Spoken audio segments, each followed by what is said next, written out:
Please be advised that there are minor spoilers for Scarlet Nexus in this review.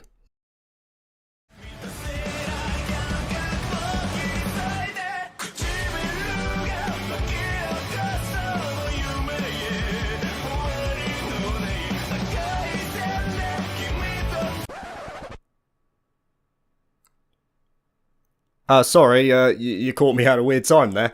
Okay, what are we doing? What are we doing? Scarlet Nexus review. Okay, start the video.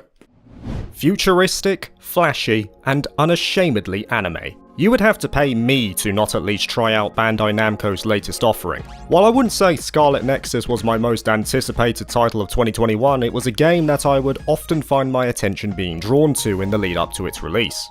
And come the 24th of June, I finally got around to giving it a go. After I played Trails from Zero, I mean, I couldn't really abandon this. So, was it worth the wait? As soon as you start up Scarlet Nexus, you're already given a brief glimpse of what to expect. You get a choice between two main protagonists, those being Yuito and Kasane, who both have their own journeys weaving around one narrative. That alone is already a plus in my book. I'm personally a fan of games that take this kind of approach as long as it is utilised correctly. And what I mean there is that playing through one route should naturally make you want to play the other. Case in point? 13 Sentinels Aegis Rim, you should play it. Now normally I do leave story to the latter stages of my reviews as it's the area I derive the most enjoyment from, but I think it makes more sense to mention it here.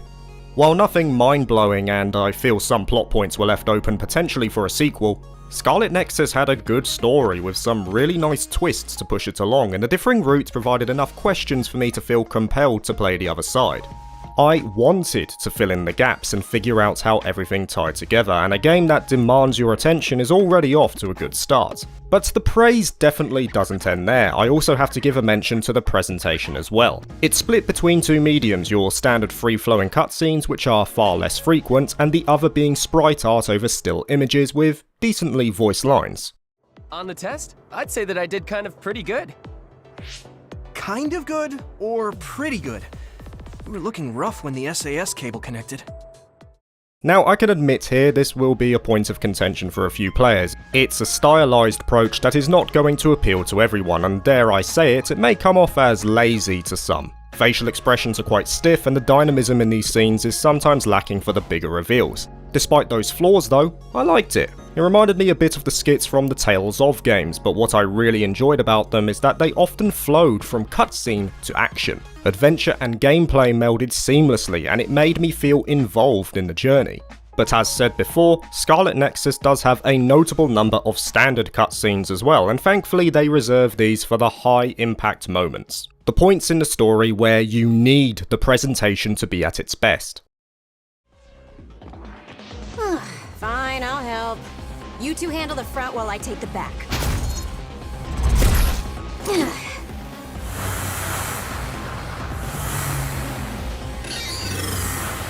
Damn, it's the crows. And it felt like the game struck that balance just right. Okay, so the premise is delivered well enough, but what about the gameplay? Is that any good? As said before, you take control of one of two protagonists in Scarlet Nexus, Yuito or Kasane, who are both psionics, humans with special powers. Along with a group of other budding cadets, they are enlisted into the OSF, who are tasked with defending the populace from so-called others, which to me look like rejected designs from Silent Hill. But be careful of that one being that causes even the most valiant of heroes to quiver into their Cheerios. The Barrister Santa.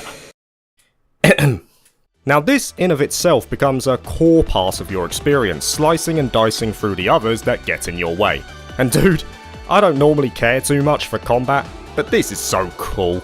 It's an action RPG which immediately makes you think fast-paced, gratifying gameplay, and Scarlet Nexus is no different in that regard. You have your standard combos, aerial abilities, dodges, but what sets Scarlet Nexus apart are the powers in your arsenal. Each psionic who is a part of your team has their own unique trait, and though you don't get direct control of the character, you at least get to utilise their abilities like pyrokinesis, electrokinesis, hardkinesis, And it's a good thing you can control their powers, because they don't do anything to assist you otherwise. Help me!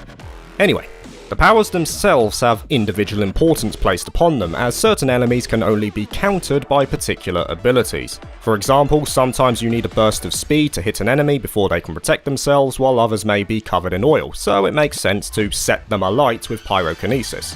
Add on to that the oh so satisfying brain crushes and brain fields, and you have one sweet recipe. There's also a notable sense of progression on offer here as well, as you have access to the brain map, which is basically your skill tree. This not only yields passive traits for either Yuito or Kasane, but also enriches the experience with new moves as well, so you're always looking forward to something fresh. On top of that, our two protagonists offer up unique playstyles of their own, with Yuito preferring to get up close and personal with his sword, and the more graceful Kasane raining down hell from medium range. Oh, and did I forget to mention that they both use the Force? So uncivilized. Alright, it's not the Force, but you know what, it's pretty damn close. And what other JRPG is going to allow me to relive my childhood memories?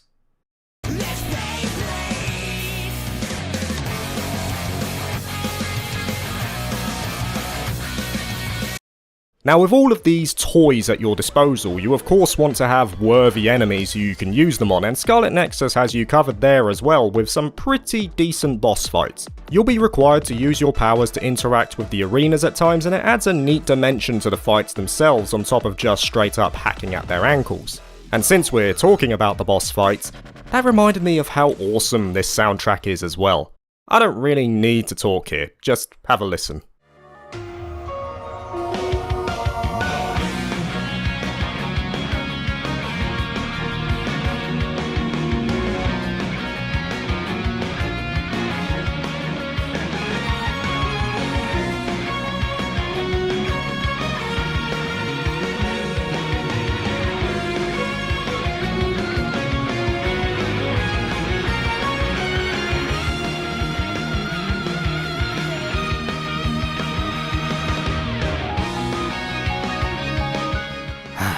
It's beautiful. Now, it's not all about the blood-pumping combat. You'll also be given some downtime here and there in between chapters. During these so-called standby phases, Yuito or Kasane can talk to the other members of their team and partake in bonding events.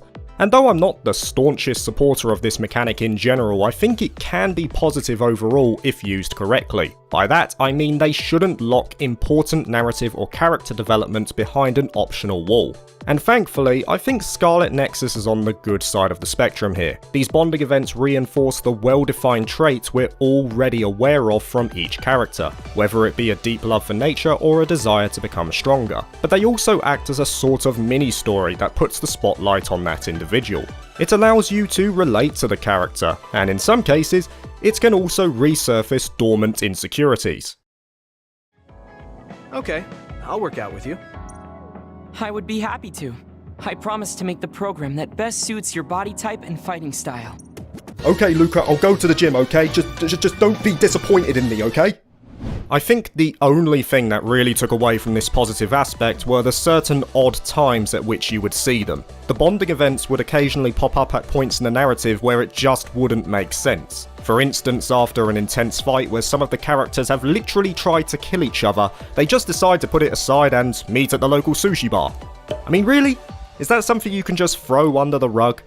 I understand why Scarlet Nexus wanted to push them in, but at times it just didn't feel natural, which did take away a little bit from the angle the game was going for in the earlier stages. Now, in order to get these events, you either have to reach certain milestones in the story itself, or you have to meet a threshold by giving the characters gifts, which you exchange for at the shop for specific materials.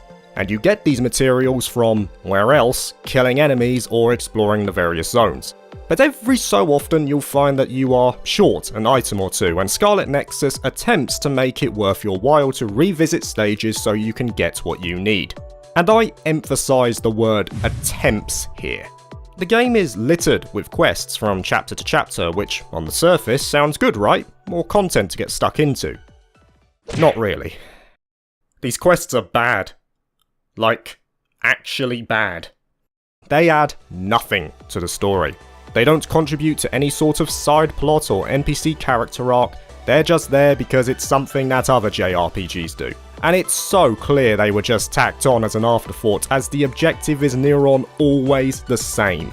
Kill a specific enemy with a specific power. From the 20 or so that I did, it's pretty much never diversified from that. And yes, I did give up on them. Even a quest where you have to try and bring more custom to a reopened gym, which could have had some really cool minigame tied into it, is limited to the monster slaying trope. And it feels like they were just there to feed in to the bonding events, which, admittedly, are worth the slog. Well, the quests are a no-go, but does this make this a bad game? Hell no.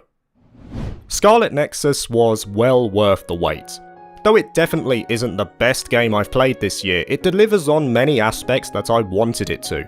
It maintains that fast-paced action of some of the more modern Bandai Namco titles like Code Vein or God Eater, while also doing just enough to set itself apart from the rest. The story is good, the characters are likeable, and though it has the odd shortcoming here and there, the positives definitely outweigh those. It's a blood-pumped and sometimes emotionally satisfying experience that I can definitely recommend to any fan of action RPGs.